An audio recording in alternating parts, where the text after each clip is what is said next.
and welcome back to another YouTube video. My name is Veronica McClellan, and I like to make art. In today's video, I'll show you my process when painting landscape studies. I don't consider myself a landscape painter, so this is really out of my wheelhouse, but that's part of why I chose to paint landscapes, because I wanted to do something not in my wheelhouse, if that makes any sense. Alright, so the first step in choosing a landscape or starting a landscape study is to choose a photo that really pulls at me. Some things that I look for are interesting color combinations and dramatic shifts in value. For example, I just showed you the reference photo. I really like the greens against those reddish browns. And choosing a color palette takes the longest amount of time for me, so I spend a lot of time mixing colors on my palette, which is what you see here. The second step, or next step, is to do a value study in grayscale. It's a nice warm-up for me. It makes me less intimidated. And then it's also excellent when I'm actually painting the landscape to have that value study right next to it. You can do a study in graphite as well. And then after I've chosen the color palette, gotten the values in grayscale, which you see right there, then I do the value scale study. And then the next step is underpainting. I've been really into neon underpaintings lately. I mean, I think a lot of people in the art world are into that neon red underpainting, in my case, I like doing the underpainting in the bright color because it reminds me of like this idea that I have that there's gaps in between what we see and what we can't see, that like there's, another world beneath our own that, that we can only see in gaps. And I feel like that neon shining through is those gaps in perception. And that's a really weird reason to do a neon underpainting. Most other artists do it because the practical reasons are that it makes the colors that you put on top of the underpainting really pop, especially if the two colors are opposite one another on the color wheel. They kind of like vibrate against each other. It's really nice. So here I am doing the value study. And as you can tell, it's very blobby, very messy, very loose.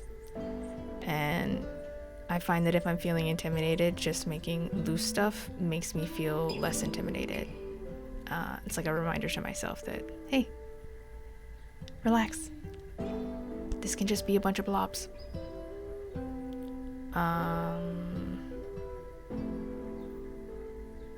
The final step is finally painting the landscape itself. And then I mentioned earlier that I like to keep the value study right next to it as I start working in color. And that really helps me translate the grayscale values into the colors that I choose. Oh, there's the underpainting going down there in that bright neon color. I think I mixed it with a little bit of unbleached titanium, so it's kind of like bright neon but make it pastel. Excuse me.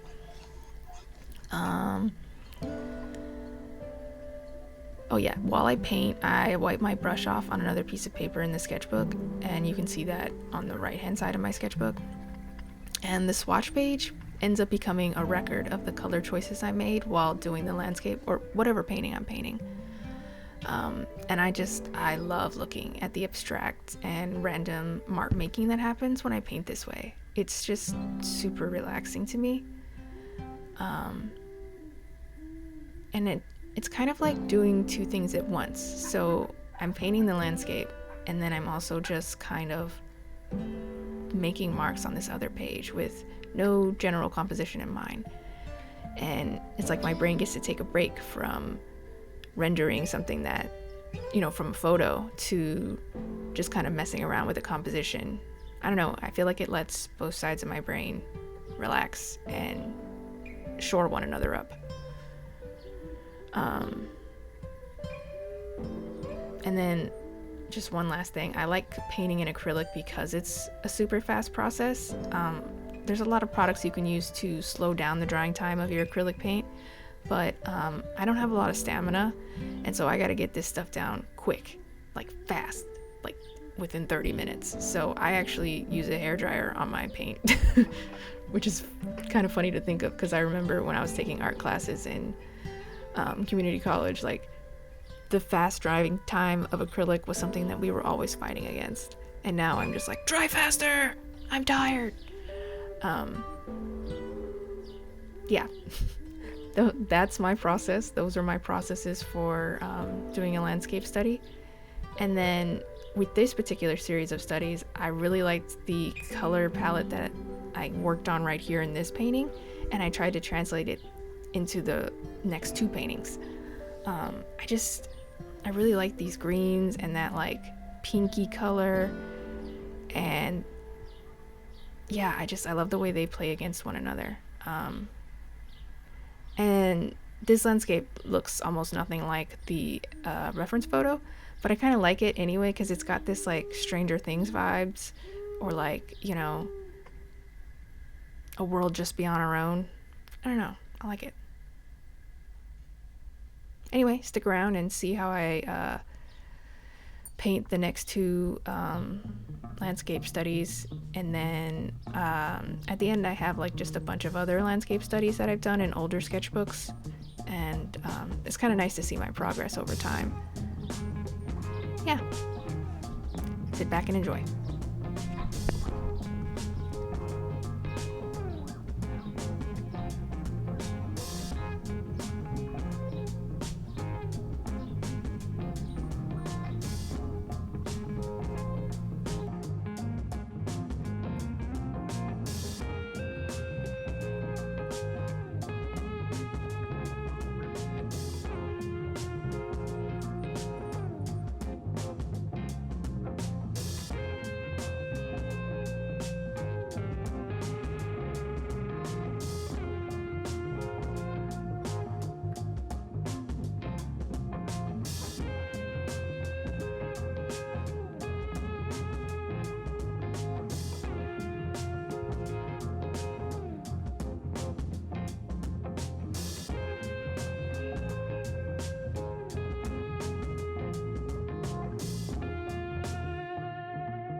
Hey, it's voiceover Veronica. I'm back just to say these are the finished landscape studies from this green and red series, I guess is what I'm gonna call it. And oh, just check out this other page. I love it. I love the little paint swatch page.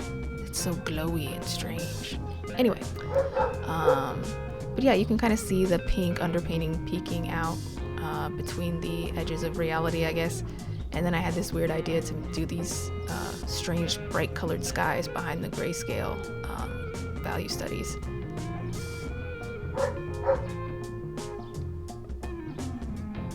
Yep. And this is the second one I did, I think. I don't think I filmed the process for this.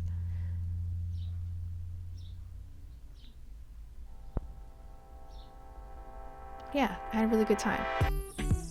And this watch page is just diabolical. Just look at that. Red. Shouting at your eyeballs. And I love the little marks that show up, the compositions within the composition. Very fun for me.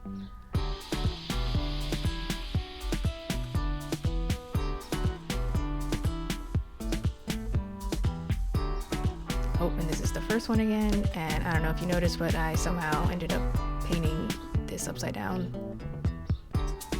Don't know how I did that. Haha. It's the upside down. Anyway,